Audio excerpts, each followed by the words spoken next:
If you're going to teach or take classes over the summer, you still might have a few, but. Oh, there I see you, Nick. Nice to see you. Hi, Nick. Yeah. Let's do another poll question.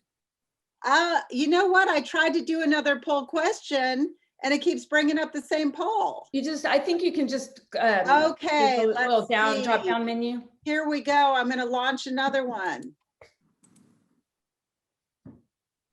Who on faculty staff is most likely to storm the Capitol peacefully, we presume?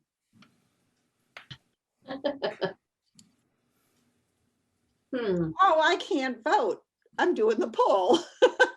You can't do it. Yeah, you want to chime in. Okay. 5, 4, 3, 2, 1, end. That would be the one who is secretly in QAnon. Can you share the results? Yeah. Share the results. Yeah. Oh, I'm sorry, sharing the That's okay. results. There we go. Can y'all see it? All right. Let me look here for one more. You have to be patient with me. This is not my area of expertise. You're doing great. Sharing. I may maybe relate the story that the only time I was ever apprehended by the police was at the Texas Capitol when I was selling T-shirts against the Iraq War. Oh, you're good. Well, that was peaceful. Yeah, that was peaceful, and they let me go. Oh, okay. Oh, what doctor would be best at giving vaccinations? Oh good boy. one. All right. 5, 4, 3, 2, 1. Share the results. Carrie Stevens, you're the winner. Carrie, you're going to enjoy this, Stevens. Oh yeah, Yeah. you are going to enjoy it. All right. Well, Ann and Jennifer, thank you for getting us started out with a little fun there, but we've got a full schedule. And so I think we may go ahead and get started here. So let me see if I can share some screen with you. And I want to welcome everyone to our 2021 Honors Day. As we reflect on the past 12 months or so, it's kind of felt a little like this at times. Indeed, we've battled quite a bit over the past few months, including COVID, misinformation, and all the political and social justice problems, and even the snowpocalypse. It hasn't been easy, and it still isn't in some ways, but we're here, and most of us made it through only minimally scathed and maybe even a bit more resilient as a result. These are new battles for many of us, and they warrant some new awards today, even if we're still kind of doing all of this virtually. So today is a time for all of us in CMS to celebrate, despite C, M, and S. So as we prepare for this year's Honors Day, I hope you'll remember there's no doubt it's going to be fun. After all, we have almost as many awards to give out as there were presidential election lawsuits. And if anything else is going to go viral this year, let's hope it's today's event.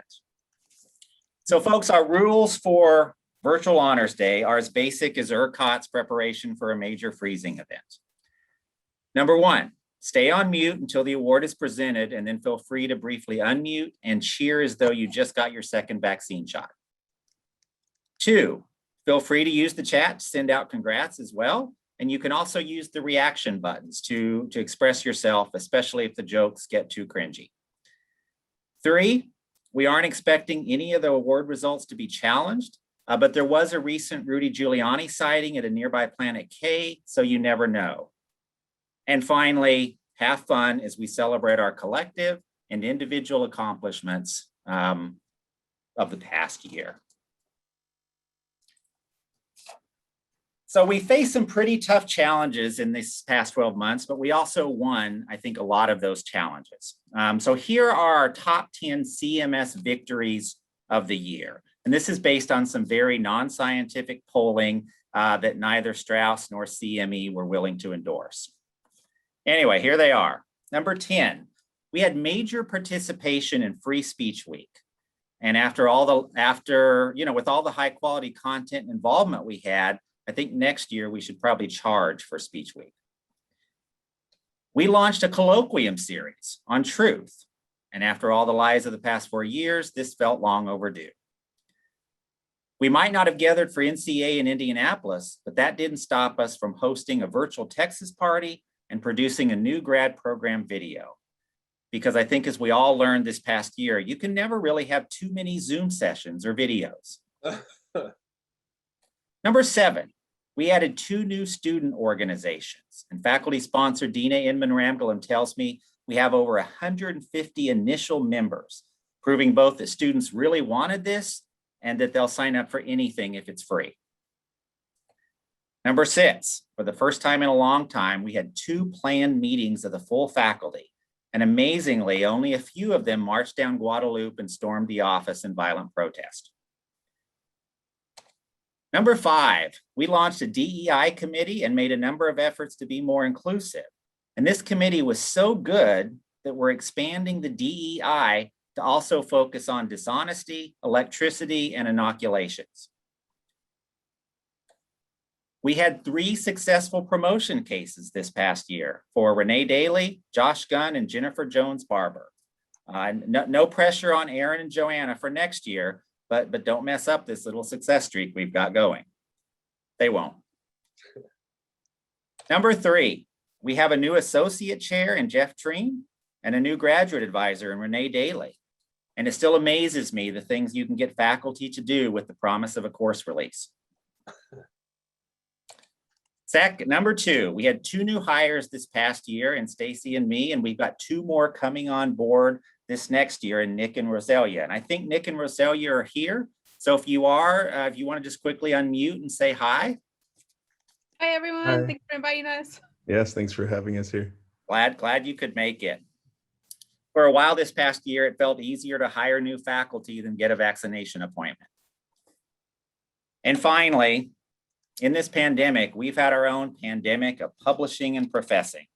For example, we had faculty and graduate students working on research funded by over $3 million in grants this past year, and that doesn't even include the grants in CME, Strauss, and the Center for Health Comm. We had at least 3 new books published by faculty in the past 12 months. And in addition, we collectively provided instruction to over 5,700 undergraduate faces and nearly 300 grad student faces this past summer, fall, and spring. In other words, our work impacted almost as many people as were left out in the cold this past February. So it's a lot of people. And I hope we feel pretty good about some of these victories that we've had here in the department. Now, before we get on to honoring some of the many heroes of this past year who made these victories possible, we'd like to begin with some special recognition of someone who's seen and contributed to our successes for over 4 decades. I'd now like to turn this over to the amazing Rod Hart to say a few words in the way that only he can about this teacher, colleague, and friend. Well, thank you, Craig, for that lovely introduction. And as I sit here, I simply contemplate the letter M. It is, in my opinion, the most beautiful letter in the English alphabet.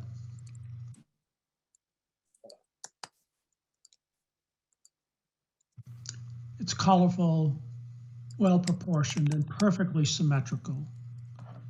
It's enough to bring a tear to your eye, as is this.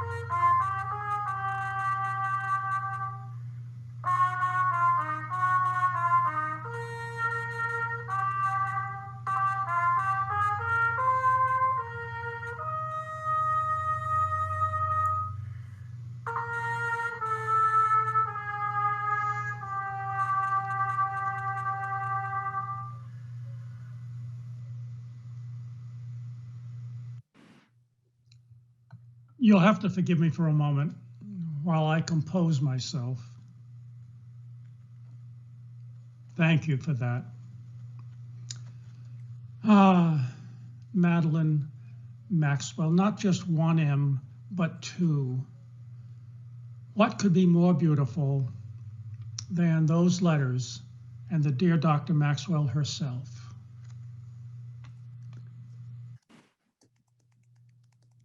You could look at Dr. Maxwell's professional career and be impressed simply by looking at the awards and a range of awards that she's garnered. The Institute of Interfaith Dialogue, Texas Ex's Teaching Award, Visiting Scholar at Göteborg University in Sweden, Fulbright Senior Scholar in Brazil, Resident Scholar at the Harvard Negotiation Project, U.S. Office of Education Fellow.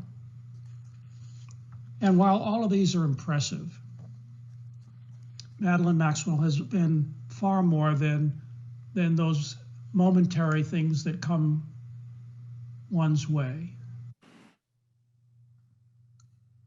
She has many qualities, but one of the ones that I most admire is that she is fiercely dogged. I know something about starting centers with very, very little money and keeping them going from year to year. And her Center for Peace and Conflict Resolution Studies is not only wonderful, but also the product of incredible kinds of work. And it's the kind of day in and day out work that never seems to end. And if you look at some of the things that the center has done over the years, from the aesthetics of peace, the United Nations Arms Inspection, the role of music and social activism, Doctors Without Borders and their work with conflict, religious narratives, the Bridging Disciplines program has been connected to her center. You don't do any of this on a shoestring budget without being dogged. And Madeleine is dogged. The thing that impresses me most about her, though, is she's educated. And I mean this as the highest compliment I can give. You can talk to Madeleine about practically anything. She is not cramped. She's not narrow. She has a genuinely humanistic education and a restless mind. This same one brain has thought about language behavior, deafness studies, sign versus written narratives, conflict and mediation, and modes of ethnographic research. That kind of restlessness is not only driven by a sense of wonder and mystery, but also by the encouragement of the kind of broad mind that she's had her whole career. You can ask her about any question of the moment, and she'll either have an informed opinion or she'll ask you an unsettling question, which makes you ask questions that you should have asked but didn't. And that, to me, is the mark of the educated individual as opposed to the trained individual.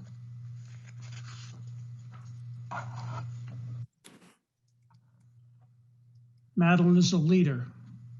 She's not one to hole up in the academy. Her grants and contracts and consultancies from state, local, national organizations, City of Austin, Travis County, Institute of Interfaith Dialogue, Swedish Excellence Endowment, American Youth Works, National Science Foundation, U.S. Department of Education. She's taken her ideas and she's marched forward, and she's caused other people to follow behind. She's taken herself and her students off campus, and she's taken the campus off campus as well.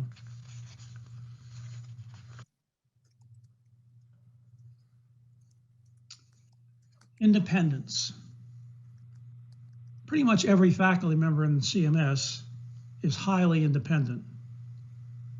And there are days when you exalt that and some days when you wish for other things. But of course, that's what's made this department wonderful from the beginning. Whenever we hire someone, we always seem to hire the person who is least like everybody else in the department. And that makes for a department of great independence. And Madeleine is no exception. Because she was educated and not trained, she's continued to grow in two ways. She keeps studying new things, metaphors, conflict, deafness, music, mediation, language, culture. So she keeps studying new things. And she also keeps finding new partners, her students especially, but also faculty across the campus, around the nation, and around the world. So here's a bad bet. Try to predict what Madeleine Maxwell will be doing next year or the year after, and you're going to lose some money.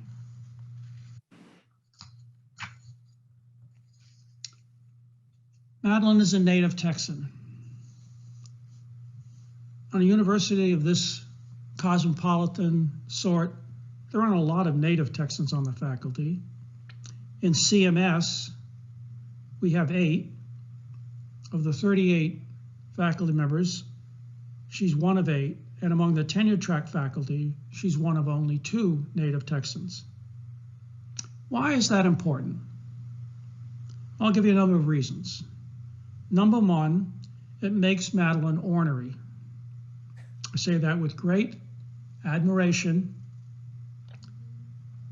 It also makes her proud of her roots. She never backs down from being a Texan, even though she oftentimes wishes that Texans were a little less Texan than they are at the moment. It makes Madeleine a no-nonsense person, a good Texas quality. It makes Madeleine adventurous. Just listen to some of her tales of the trips she's taken in the summer around the world. It makes Madeleine adventurous. It makes her also mannerly. She is a woman of great distinction and fine taste, and always has the right thing to say. It also makes Madeleine interesting. And you can say many things about Texans, but they are always interesting. And once again, it makes Madeleine ornery.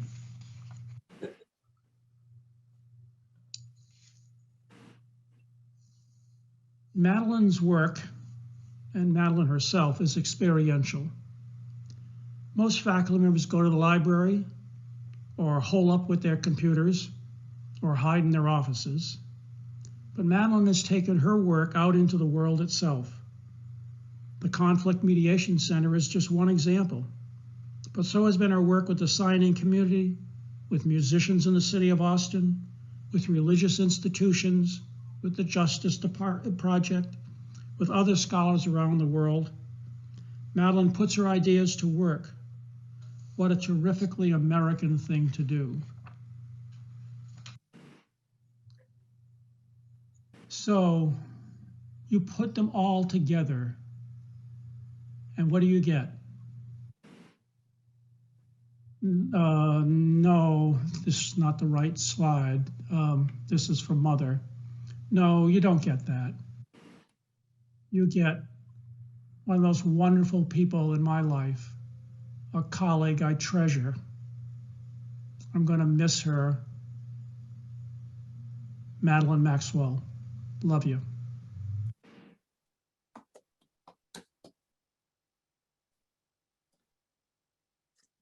Thank you, Rod and Madeleine. Let me just turn it over to you at this point. Well, I'm almost speechless. That was very sweet, Rod. Thank you. I was wondering what would happen if I added, like Maddie Reddick, if I had another letter in my name, what you would come up with. But mine is spelled the way my grandmother spelled it. So that is my name. I just thank you beautifully. And just thanks to everybody who's helped me have a good time. or looked the other way so that I could keep having a good time and contributed to my great joy. Thank you. Oh, this is my noisemaker. Thank you, Madeleine. And we've got more celebrating to do at some point down the road. But for now, let me just thank you for all that you've done for the department. And I was just thinking in that amount of time about the stories that you could tell, and perhaps you'll tell a few of them in a breakout room after we're done today. We'll see. Yeah. All right. Rod and Madeleine may be two of the most senior members of our department, but our first actual award of the afternoon goes to our youngest recipient. This past March, the Center for Sports Communication and Media and the CMS department joined forces to bring you the March Madness Bracket Challenges, open to all members of the CMS community and their immediate family members. Mary Hardesty, daughter of Sharon Jarvis, won both the men's and women's bracket challenges this year, beating out about 30 other bracket entries in total. So we have these lovely, if you can see it here, these lovely kind of traveling trophies here that will spend part of the time in the winner's home, and then we'll proudly display those here in the department or in the center for other parts of the year. So I would like to give this trophy to Mary. Mary, are you ready to catch it? Yeah. All right, here it comes. All right, good catch. Actually, my mom just gave it to me, but thank you so much. This is just such a great thing. I couldn't have done it without my mom because she helped me a lot, but very good. Well, congratulations on that. And adults, let's try to do a little better next year. At this point, I'm going to also pass the ball metaphorically to Jeff Treem, who's going to tell us a little bit about some of our undergraduate honors.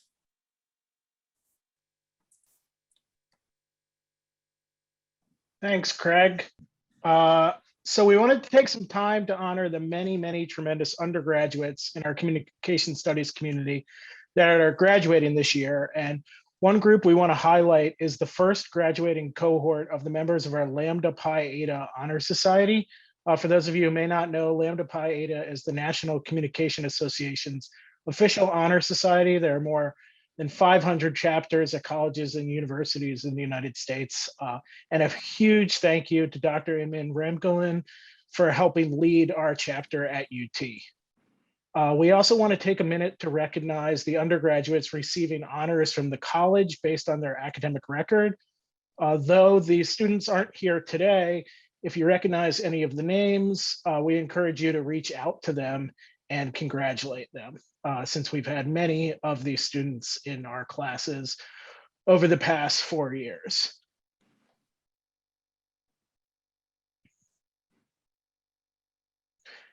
And we want to specifically recognize two amazing Longhorns that will be joining our graduate student community next year.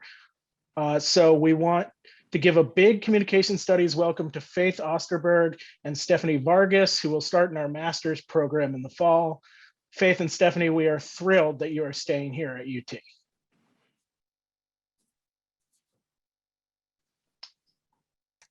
So congrats to all of our graduating seniors who we will also recognize at their graduation recognition moment 2 weeks from today. And perhaps some of the most amazing undergraduate students of all are those affiliated with our speech and debate teams. So it's my pleasure to introduce Brendan Banke, Director of Debate, and Randy Cox, Director of Speech. And I think you're going to enjoy what they have to share with us. So Brendan, we'll start with you. Okay, thanks everyone. So we had a very interesting season online. 14 students from across campus and multiple majors from different colleges competed with the team. We attended 16 events over the course of the first and second semester, and we had breakout season from our senior, Zach Watts, and our first year at Desai. They were national champions. They won the Cross-Examination Debate Association tournament a few weeks ago. They were also ranked 12th going into the national debate tournament based on their regular season performance, which is exciting. So it's the first time since Sarah Apple and Alex Moore in 2005 that we've had a first round at large bid to the national debate tournament. And it's the first time that we've ever won a national championship and been in the final round of a national championship tournament. So that's very exciting. They also got third place at the Franklin R. Shirley Classic hosted by Wake Forest, which is the largest debate tournament of the first semester. So I have a couple of pictures of Zach and Het, which are the next slide. So these are the debaters. We had the opportunity to get together for the national debate tournament. And so on the left is them pictured in the 7th floor, debating in the 7th floor conference room. And they got to meet each other for the first time in the national championship tournament, because that's been in Dallas all year. And then Sammy Healy and Ben Noriega were our second team who qualified to the national debate tournament. They also competed at the CETA tournament, and they won their first elimination debate in the open division, and they were CETA octa finalists, double octa finalists rather. I'm sorry. And then we have one more slide, which is we had the opportunity to take pictures in front of the tower a few nights ago on Wednesday night. And so on the left, you have the people who were immediately involved in our run for the CETA championship. And then on the right is a few of our coaches who are in town, and then the 3 debaters who competed at the NDT and CETA who are in Austin. Unfortunately, Het is still at his parents' house and hasn't had the chance to move to Austin yet. But we are excited for him to get down here and see what he accomplishes next season. Great. That was our season. Yes, thank you. Thanks for sharing that. We also have a video that was put together by the UT speech coach, Randy Cox, and let me use this video, or let them use this video to share some highlights from their season.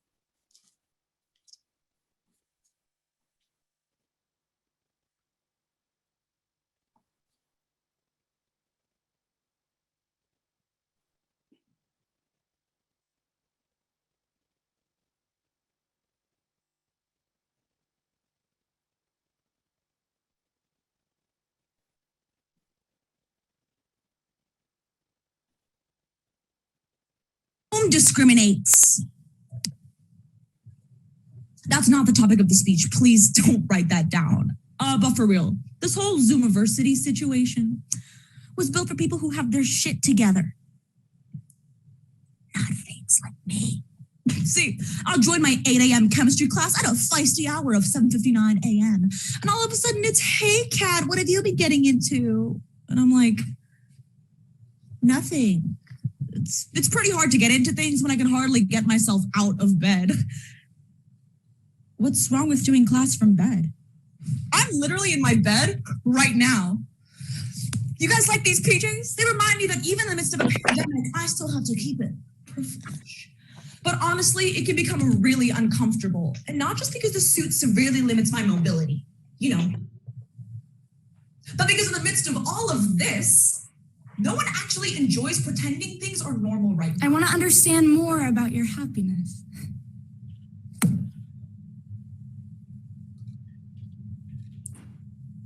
Next question.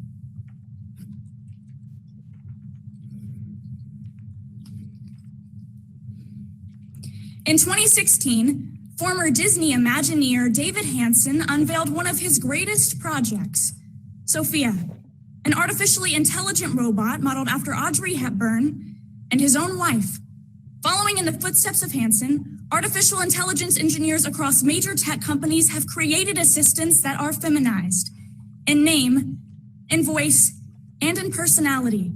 Research conducted by the United Nations Educational, Scientific, and Cultural Organization found that because of the speech of most assistants is female, it sends a signal that women are docile, eager to please helpers, and available at the touch of a button or with a blunt voice command, ultimately suggesting that we can only imagine AI as a subservient woman. Fight against systemic violence. Inclusion. It's totally you. A much more powerful tool than She looks exactly. First, let's take a look at Ecuador before and after legalization.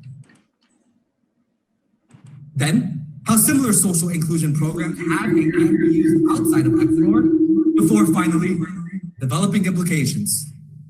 Because while in America, Latin kings are trapped in a cycle of violence, in Ecuador, Latin kings are speaking in Congress. As a local ministry in San Benito, Guatemala, Father Guillermo de Nadir has spent his entire life doing one thing: helping. The Migration Policy Institute explains just yesterday that Father Guillermo has helped thousands of Guatemalan migrants travel from Guatemala through Mexico, with eventual goals to reach the United States, with thousands of Guatemalan migrants making that exact journey from January all the way to March of this year. And as the International Organization for Migrants points out just on February 1st of 2021, that the United States and Mexico are quick to acknowledge the migration concerns coming from Guatemala. Just in March, the United States sent envoys to both Mexico and Guatemala to discuss the future of migration policy. But it's because this isn't a matter of policy proposal or implementation. It's a matter of life-saving action. We asked today's question: how can Mexico, Guatemala, and the United States work together to develop a cohesive approach to migration policy? I'd like to thank you all for coming here today and joining us during this extremely difficult time. I know how exhausting Zoom fatigue can get. So I called this meeting to discuss the most recent results when taking a look at our students' academic performances. It's finally happening. The racial divisions between whites and Asians, once so unbridgeable, is seeming to fade away. Marriages between whites and Asians are increasingly common. Asian food is a hit, and anime is loved by all. Asians have made.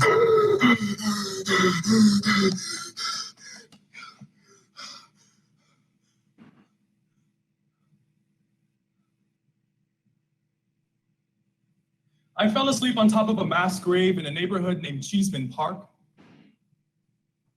It is one of Denver's widest, but they still sometimes find bones.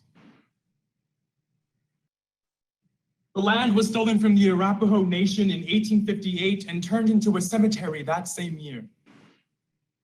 Well, in 1907, city planners felt that turning the cemetery into a park would make a great amenity for new residents. Well, welcome to Denver, where we still find every single Indian spot in the U.S. loves taking twists on traditional Indian dishes. Oh, you want butter chicken? How about McNuggets with a stick of butter melted on top? Want to try some of our fresh naan? How about avocado toast made with naan? Every single one of these places always has one major tell that reveals just how bad their food is. There are never any actual, Indian people eating at the restaurant. If the only people you see are wearing chacos and cargo shorts, that's not an authentic Indian restaurant. That's a chain smokers concert. And it's not just Indian spots. The culinary industry in the US has a long history of exploiting cultural dishes. Food 52 explains on February 21st, 2020. Culinary appropriation is when members of the dominant culture, in the case of the US, white people, commercialize, fetishize, or hoard access to certain kinds of food. Culinary appropriation means that the cultural significance of food is ignored, and therefore, the people of that culture are ignored as well. Oh, Jessica Krug came out as a white woman because after years of appropriating Black and brown lives, she finally felt guilty for it. So riddle me this, Batman. How does Jessica Krug's coming out attempt to absolve her of racial shapeshifting? To answer this question, we will turn to Justin J. Rudnick's model, Kevin Spacey's Coming Out and the Politics of Gay Victimhood from the 2018 QED, a journal in GLBTQ world making, an analysis of Kevin Spacey's coming out tweet in response to sexual assault allegations. Rudnick identifies the ways white bodies adopt marginalized personas to disguise their identities as oppressors. So to analyze the racial cosplaying of minority groups, we will first explore Rudnick's model. Then apply to the marginalized catfishing of Jessica Krug before finally drawing implications.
In the 6th place, from the University of Texas at Austin, Kevin Ayard.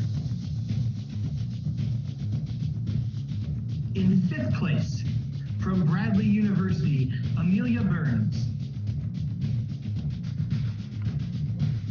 In 4th place, from the University of Texas at Austin, Erin Swearingen. In 3rd place, from George Mason University, Tariaka Huntley. In 2nd place, from Lewis and Clark College, Hope Smothers. Which means your tournament champion in prose interpretation from the University of Texas at Austin, Kimberly Lee.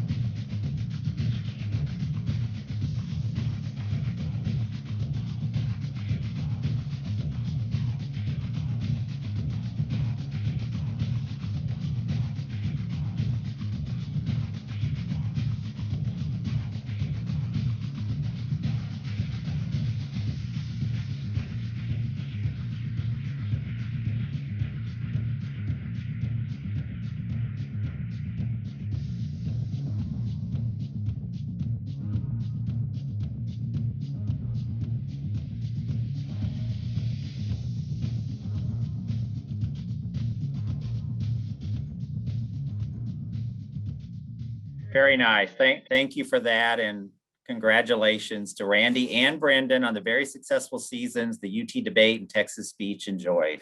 That electricity that you feel in the air when we talk about speech and debate, well, some of that's just the power we lost back in February still floating around, but it's also because of these teams and their coaches and just how talented they are.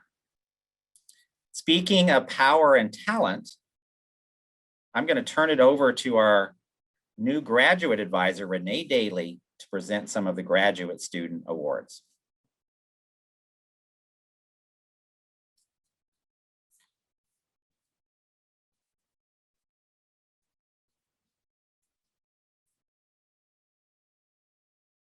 I started and I realized I was not unmuted, sorry. I get the distinct honor of presenting the graduate awards First, I want to thank those who made nominations. We had so many deserving nominees, and I want to thank those who served on the selection committees. So Jeff Treem, Sharon Jarvis, John Daly, Sam Shorey, Talia Stroud, Aaron Donovan, Carrie Stevens, and Johanna Hertilius for all their work in reviewing the nominations. Grads, I must say, your amazing work and accomplishments did not make their task easy. And normally, we would have certificates to hand to you, but you'll receive the hard copies in the very near future. But for today, we're going to try to spotlight you so that you can wave and take a bow. I'm going to read the nominee comments for each of these awards to get a little snippet of why they are so deserving. And I'm going to use they just to increase the suspense. And as Craig suggested, please take yourselves off mute and actually to applaud our recipients. All right, so our first awards go to the first-year students. Outstanding first-year master's student, outstanding first-year PhD student. I think we can all agree that starting your first year in a grad program virtually is not the easiest way to start. But our first-year cohort really adapted and succeeded in spite of not being able to be physically present. So this whole cohort is really especially deserving of kudos, and we really look forward to seeing all of you in person in the fall. But we'd like to recognize those who really shined in their first year. So we're going to start with our outstanding first-year master's student. Here are some of the comments from the nominees. They've been one of the most caring, proactive, and generally helpful TA I've ever had. What struck me most about this person, though, was that after only a semester, I felt I got to know them well and had a personal connection to them, even though to this day, I have not met them in person. Another person said, in their first year, they have distinguished themselves as an intellectually agile and diligent scholar in the making. They are already actively developing several course projects into conference and even journal submissions. When presented with constructive criticism, they are curious rather than defensive. They're one of those first-year MA students who, when you meet them, you already know they're going to soar. So I'm very pleased to announce that our outstanding first-year master's student is Olivia Geller. Woohoo! Yeah, Olivia. Yay! Awesome. Congrats, Olivia. All right, and moving on to our outstanding first-year doctoral student, here are some of the comments from the nominees. This person has done such an amazing job this semester. They were a leader in class, making consistent, thoughtful contributions. From this class, they helped to lead a collaboration with colleagues on many research projects. They have become an integral part of 3 different research teams in their first year as a doctoral student. This in addition to taking coursework, attending many online meetings, and being a supportive colleague to their peers. They are diplomatic, caring, organized, and has embraced learning during this pandemic. Other graduate students have shared with me how much they enjoy having this person in courses and that they are always willing to listen and help others. So I'm very pleased to announce that our outstanding first-year doctoral student is Nancy Carlson. Yeah. Yay, Nancy. All right, so now we move on to our awards for outstanding MA and PhD students. These awards recognize the achievements of those who have really excelled throughout their time here at UT. We'll start with outstanding master's student. Nominees have said, this person was my TA and they were a strong and supportive co-teacher. They've also distinguished themselves as a community member through their leadership in CMS and in the DEI committee. They are outstanding. Another person said, this person has been a fantastic member of this department. They have shown great intellectual curiosity, and they've also been a champion for their fellow graduate students in serving on the CMS and the department's DEI committee. They've also been a wonderful TA, a true asset to my course. I'm happy to announce that this year's outstanding master student is Ching Huang. All right, Ching. Thank you. Fantastic. All right, now moving on to our outstanding PhD student. The selection committee thought that 2 people were really deserving of this award. So I'm going to announce one and then announce the second person. The first recipient, this person has excelled in their time as a PhD student in our program. They have consistently presented their work at our association meetings, and one of their papers was so highly ranked that the division funded their conference costs. Their work as a researcher has been consistently strong, leading and managing projects and accomplishing a diversity of tasks. Their research had made a difference by helping organizations refine their communication practices. They also excel at teaching with high student evaluations as both an AI and as a teaching assistant. So I'm very pleased to announce that our outstanding doctoral student is Jared Jensen. All right, Jared. Jared. Congratulations. Thank you. Yay!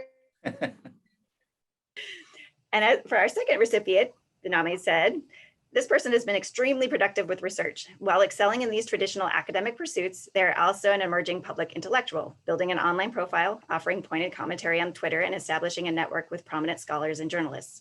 I've already had colleagues inquire about their graduation timeline because they hope to recruit them.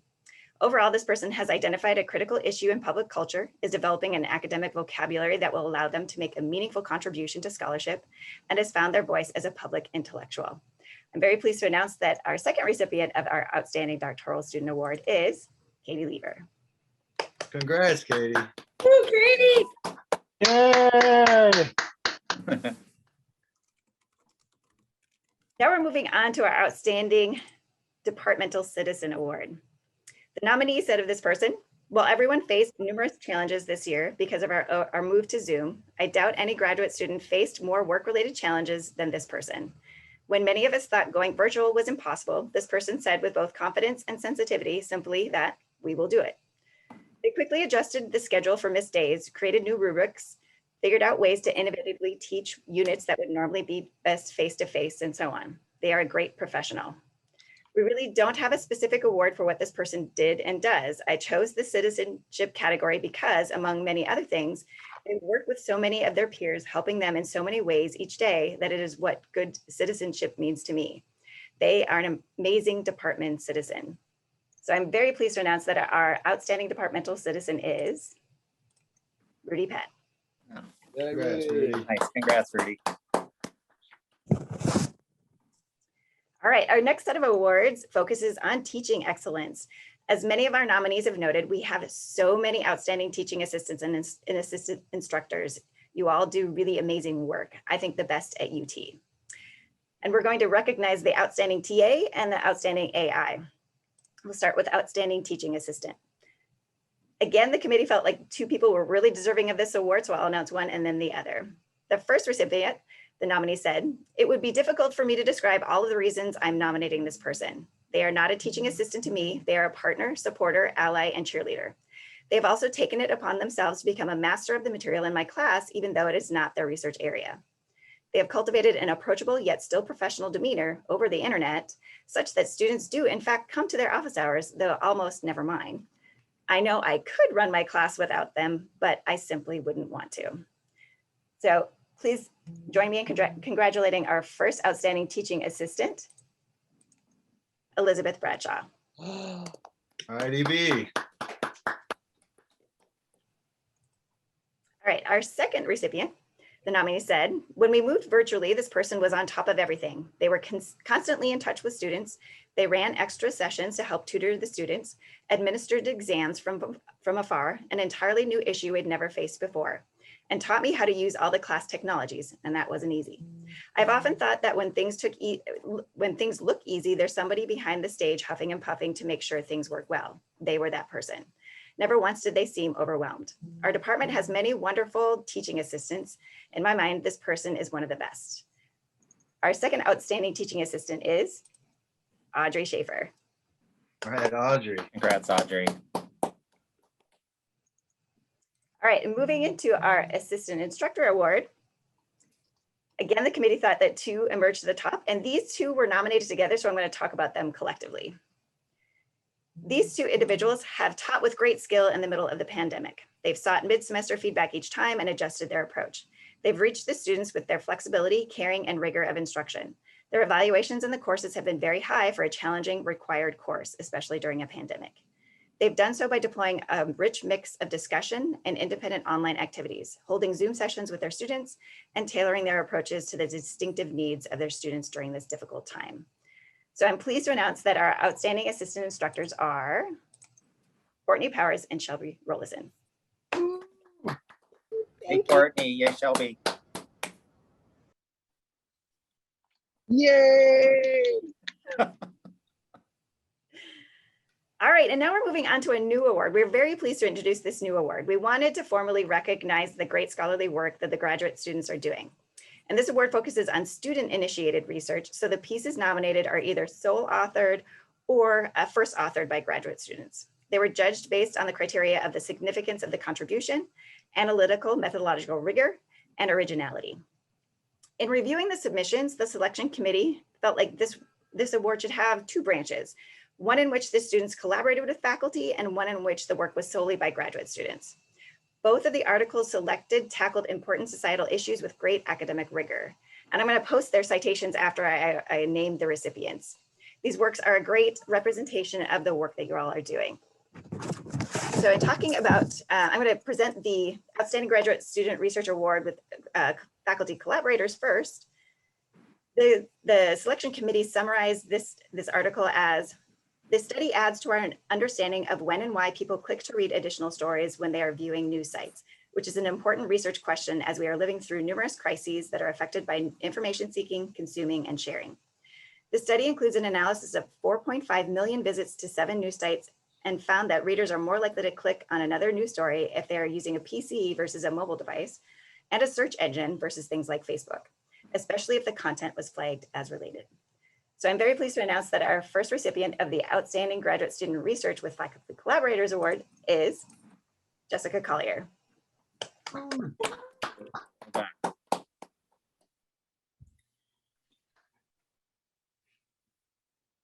And now for our Outstanding Graduate Student Research, which is solely by graduate students. The committee summarized this article as, in a special issue of the flagship journal for the rhetorical studies dedicated to the anniversary of the 19th Amendment, this essay contributed with a rich analysis of a particular crisis, Austin homelessness and women's precarity. The essay informed scholarship on performances of belonging and negotiations of citizenship. So I'm pleased to announce that our Outstanding Graduate Student Research Award goes to Imbal Leibovitz. All right, Imbal. Nice, Imbal.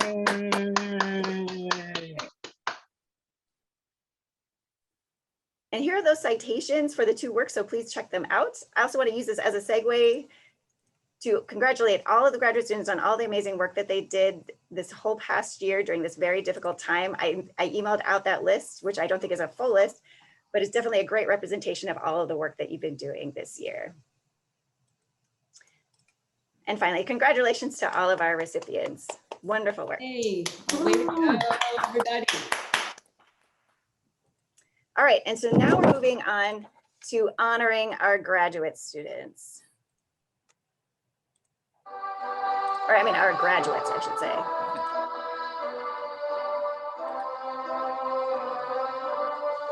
Those who have graduated since last summer.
So congratulations to all of you. We are so proud.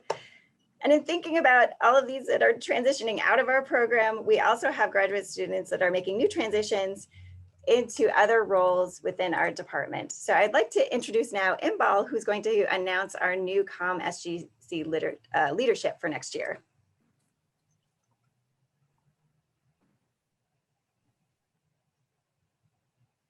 I had the same mistake as you had.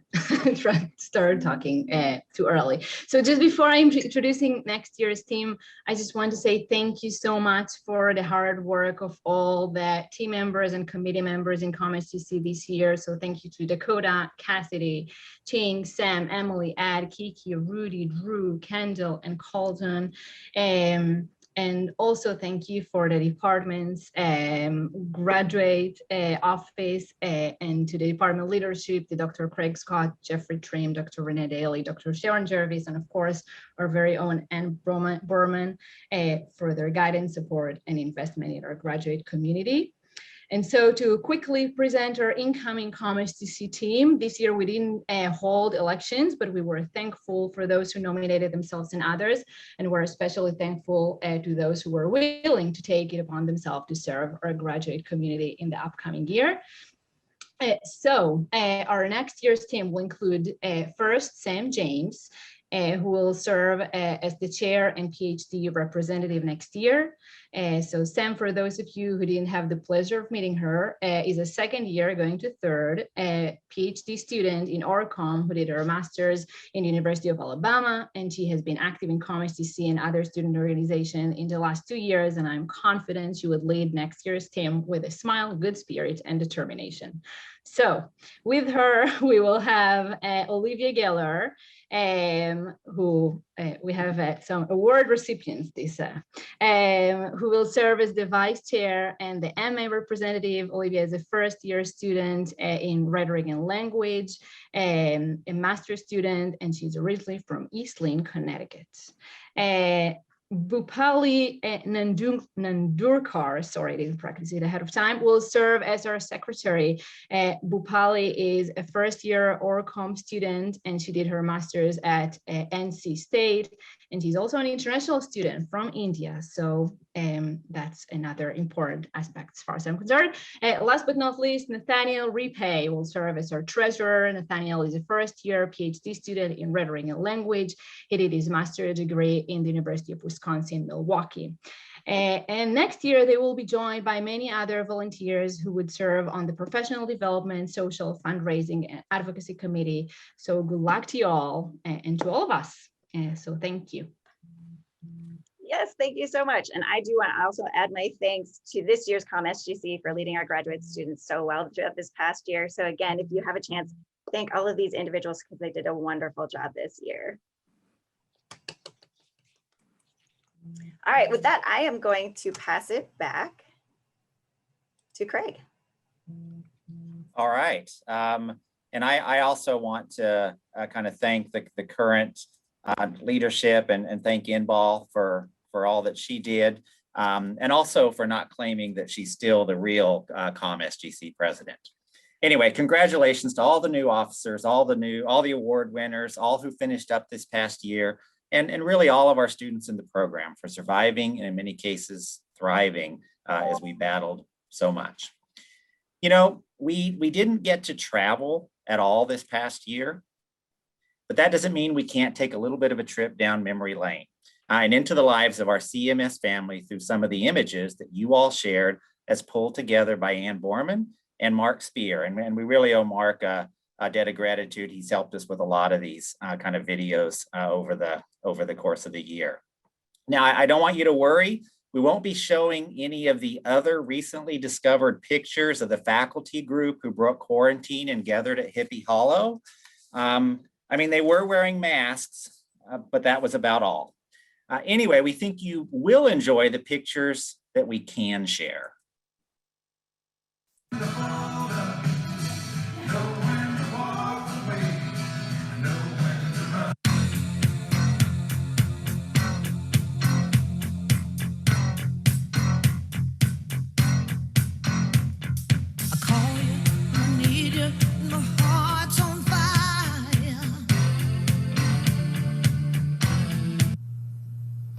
What did I do to survive this year? Well, I started playing disc golf, which means I now own a lot of Frisbees. Like, a lot of Frisbees.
This year, I varied my background each week for student interest. So each week I would have a different centerpiece, and I'm showing you a few here. In our Zoom classroom, I invited students to wear hats. And when we change projects, we go from one hat to another.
If you want to challenge yourself intellectually, personally, professionally, if you want to make an impact to society, you should apply for this program.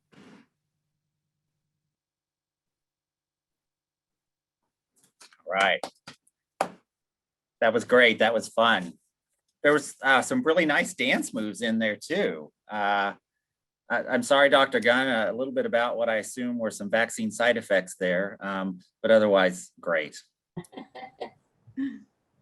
So I don't think I'm spreading any misinformation by saying that our CMS faculty have also had an incredible year, despite the difficulties of doing research and moving all teaching online. And in many cases, that hard work has been recognized by others this past year.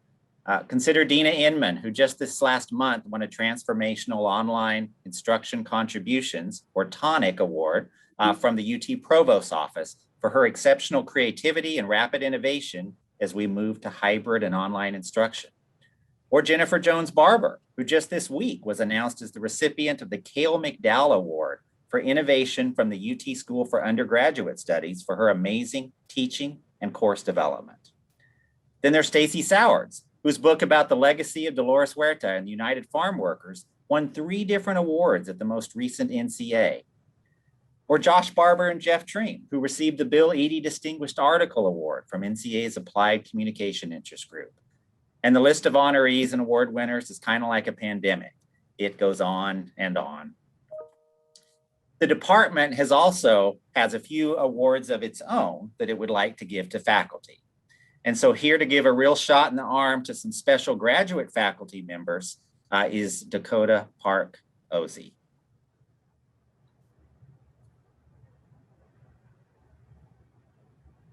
All yours, Dakota.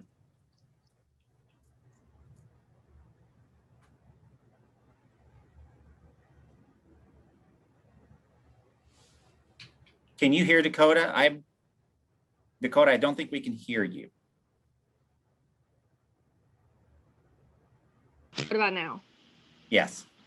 Wow, this is why my students like to joke that I'm a baby boomer.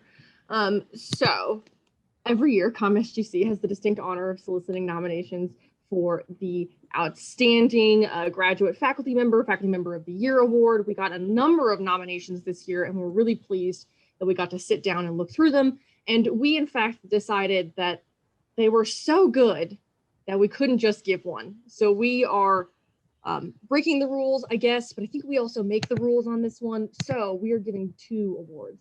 So the first will go to someone who, and I'll read some of the nominations, is described as prioritizing student well-being, who truly cares and listens to graduate students, always thinks of ways to promote graduate students through assistantships, projects, making connections, and finding resources for them. Someone who has a reputation for reaching out to students in their classes on a personal level and meeting them where they are with projects and ideas. Since moving virtual, this person has gone above and beyond to check in on everyone, even while working remotely, and continues to connect with students in their classes, even those that the professor has only met in passing, to make sure that they feel heard and seen in a remote world. Despite only being part of the UT faculty for a few years, the majority of them held in the Zoomverse. Our first honoree, Dr. Ganesh, quote, has clearly made his mark as someone who really cares about his students and everyone in the department. So congratulations. So our second awardee is someone who, quote, not only has a track record of providing excellent graduate teaching and mentorship, but is providing opportunities for graduate students to stay connected through the pandemic. This person listens whenever they hear concerns from graduate students, tries to come up with events and opportunities that'll be beneficial, even if they're not this person's advisees. The nominator had no doubt that even if they didn't work with this person, that they would still be able to learn from them and benefit from their mentorship. What they think really sets this person apart is how much this professor has contributed to the graduate community in the past year, even without teaching a graduate course. Taking a course with a professor is often the main way for students to stay connected with faculty, but this person managed to do that even without teaching one this year, which is why Dr. Stevens, our second awardee, quote, has truly been a champion for this person and their research and other graduate students, and has been incredibly understanding and is equally deserving of this award. So congratulations to Dr. Stevens, both Dr. Stevens and Dr. Ganesh. Thank you for supporting graduate students. They were very long nominations. They had to be pared down significantly. So there's a lot of enthusiasm for the work you're doing for graduate students. Thank you. Thank you, Dakota, and congratulations, Shiv and Carrie. All right, winning some of those battles we talked about earlier this year has required some extra service. So we have added a new CMS Faculty Staff Service Award to recognize current faculty or staff members who have gone above and beyond and who have contributed to the department in outstanding ways this past year especially. Of course, we have no shortage of people who are deserving of this honor. People like Robert Carroll, who's led our DEI committee with such thoughtfulness, or Scott Stroud, who worked hard to make our spring colloquium series a success, or Maddie Redlet, who launched the Communication Foundation courses in our college during a pandemic. And then there's people like Ann Borman, who's brought new energy and ideas to the service of our grad programs, Aaron Donovan, who's done great work as chair of our awards committee, and of course, our own Jennifer Betancourt, who gives so much to our department year in and year out, and was especially supportive during the snowpocalypse. But this year, the selection committee agreed that 2 people were especially deserving of our inaugural Faculty Staff Service Award. Our first recipient wasn't going to let COVID, misinformation, or the snowpocalypse stop her. As one of her nominators noted, She did an unbelievably good job as a search committee chair in the fall, dealing with over 150 job applicants, nearly 20 preliminary interviews, and 4 full interviews. And she helped us land 2 great hires. She did a ton of work on this starting last summer and extending until March. On top of that, she stepped up and volunteered when we needed a new graduate advisor. She had to jump into this role during the very busy spring semester, but she again did an amazing job with our recruitment day and our efforts to bring in a high quality and diverse cohort for next year. Our first service award recipient is, of course, Renee Daly. Yay! Congrats, Renee. Yay! Thank you for that service. Our other recipient has been kind of like our own version of Dr. Fauci, wise and trustworthy, and someone who you still adore even when they're telling you not so great news. This person served as graduate advisor and associate chair for a number of years before stepping down from both roles after last semester. As one of her nominators noted, what a wonderful job she did as graduate advisor. She guided dozens and dozens of graduate students throughout their career at UT. And I suspect many would say without her, their experience at UT would have been far less than what they were. She was able to argue for more funding for our graduate students and spent an astonishing amount of time counseling them. Administratively, she did a splendid job helping the office transition from Ida to Ann.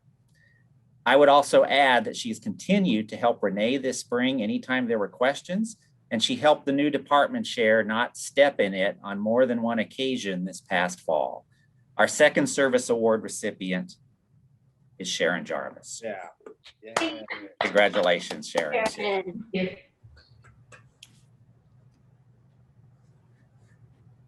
All right, if you thought some of that was a little bit of a riot, we've got one more honor to hand out, and it's what we're calling our Friend of the Department Award. This award can go to anyone who's not currently a faculty member, staff member, or student in the department. And the goal is to recognize a special act in the past year or the accumulation of support over multiple years that benefits the department and its mission.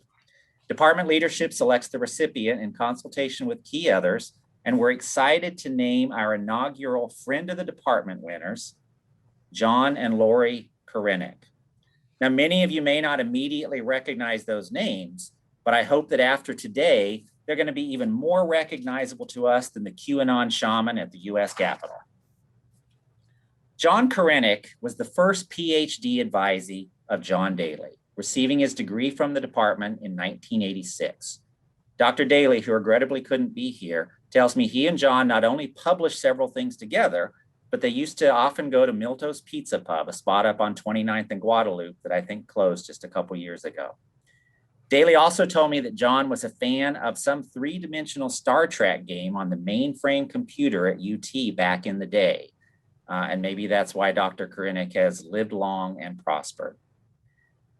Laurie Karenick received her MA from the department in 1983, working closely with Fred Jablin. Laurie has clearly put her organizational communication training to work, as she is creative director and partner of the very successful communication company that she and John started, called PartnerCom. John may be the COO, but it was Laurie's wonderful keynote address at a recent conference hosted by the conference board and attended by communication professionals from across the country that caught my attention because of its focus on innovative ideas for communicating vital topics in 2021. Topics like emotional health, critical business issues, and diversity and inclusion. Now, in addition to their professional success and obviously strong graduate training, the reason we are honoring John and Laurie Karenick today is because of their generosity to our department. I'm so pleased to announce that the Dr. John Karenick Family Endowment for Communication Studies graduate student travel is a $50,000 endowed gift that as of this spring is now fully funded and will begin providing several $1,000s each year to support graduate students who need financial assistance to present their research at NCA or ICA conferences. And I understand, I'm told that John had traveled as a grad student to an international conference, and it made such a positive impression on him that he wanted other students to have that opportunity. I think we all know that graduate student travel funding is one of the biggest needs in our department, so this support is timely and very much appreciated. And I'll just add that given how successful John and Laurie and their company have been at winning awards from the International Association of Business Communicators, we hope to draw on that experience as well now that we've just launched our new student chapter of IABC this spring. I kind of wish we'd had that when their daughter Mary Kate was one of our students, but I think she graduated last year. At any rate, please join me in thanking John and Laurie and their family for this wonderful endowment and congratulating them as the inaugural recipients of the CMS Friends of the Department Award. And I think John is on at least by phone. And so John, well, would you like to say something?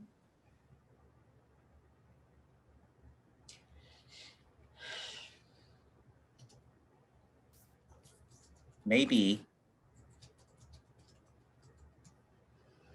Does anyone see him kind of in the list of participants? He is, Craig, but I'm not sure he can unmute. Okay. So I think we should just show him our appreciation by a round of applause. All right, let's do that. If everyone would unmute and thank John and Laurie and congratulate them, that would be great. Thank you.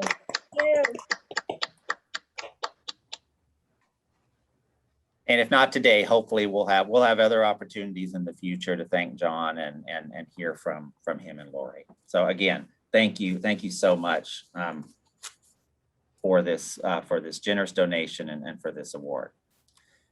All right, to help us celebrate this award and to kind of congratulate folks on all that they're doing, I'm going to stop sharing my screen. And I've asked the incomparable Barry Brummett to make a toast for us to help celebrate. So Barry, the floor is yours, and let's see if we can't get Barry up on the main screen here. Oh, that's okay. Where I am. Everybody grab a drink or pretend you have a drink, okay? There's a traditional Irish toast, or maybe it's a benediction. It goes like this: may the roof over your head be always strong. I feel this is a victim of the ice storm where my roof was not so strong and it destroyed the room below. Anyway, may the roof over your head be always strong, and may you be in heaven half an hour before the devil knows you're dead. And so in that spirit, I thought I would come up with a kind of an academic toast. May your required texts be short if you're a student and read if you're a teacher. May every student plagiarism be obvious and easily provable. May reviewer number 2 be kind. May nothing at all have been written on your chosen topic. May you like your students, teachers, and colleagues. May administrators come down gently upon you. And may you always find a department that is a fine, supportive, and caring community like this one. Chantre, libations, cheers, santé. Cheers, cheers. Thank you, Barry. Sure. All right, indeed. Here's to CMS. And hey, this pretty much ends our formal part of the Honors Day. But we also want to create a space to let others kind of, applaud the awardees or gripe about grading or just kind of connect with colleagues. And so we've got some breakout rooms that we're going to open up, and we invite people to kind of jump into some of those and continue the conversations. And again, congratulations to everyone. Thank you all, whether you won an award today or not, for all you do for our department and to make it the place that it is. Congratulations.